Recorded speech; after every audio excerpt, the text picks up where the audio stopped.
आप सभी श्रोताओं को मेरा प्यार भरा नमस्कार। आइए सुने कहानी बैसाखी, जिसकी लेखिका है प्रतिमा वर्मा। दोस्तों, यदि आपको मेरा कथा वाचन और कहानियाँ पसंद आती हैं तो मेरे इस चैनल को प्लीज़ सब्सक्राइब करें और कहानी को लाइक और शेयर करें और बेल आइकॉन ज़रूर दबा दीजिएगा, जिससे आपको मेरी आने वाली कहानी का नोटिफिकेशन मिलता रहे। प्रस्तुत है प्रतिमा द्वारा लिखित कहानी बैसाखी।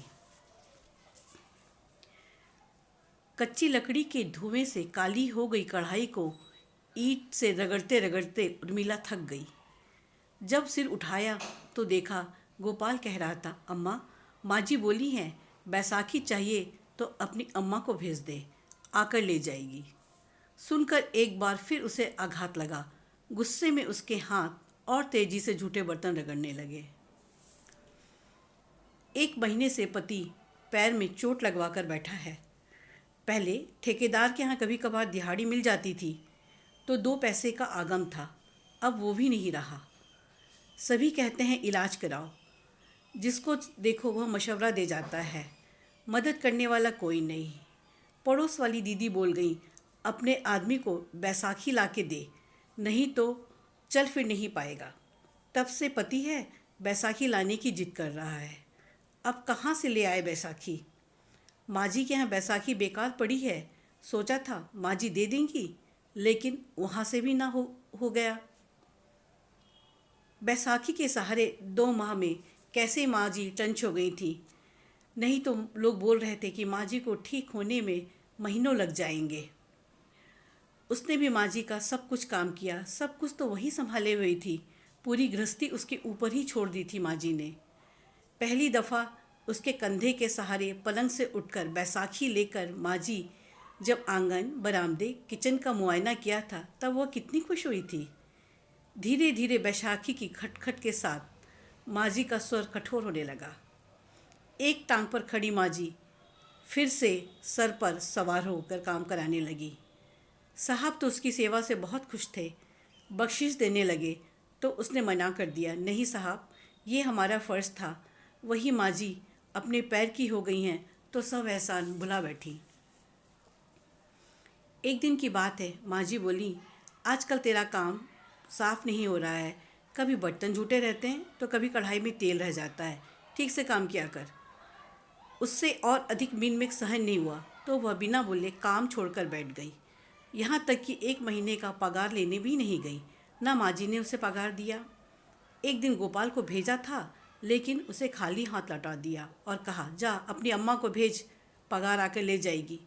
उर्मिला सीधी सादी थी, डर के मारे नहीं गई कि दोबारा फिर पकड़ ली जाएगी और अब वह काम नहीं कर पाएगी। फिर सोचने लगी, कुछ भी हो, माँ जी देने में कमी नहीं रखती थी। पुरानी साड़ी, साहब के कमीज, पतलून, त्यौहार पर बच्चों के कपड़े। जब बीमार पड़ती थी तो साहब अपने कार में डॉक्टर के यहाँ ले जाते थे।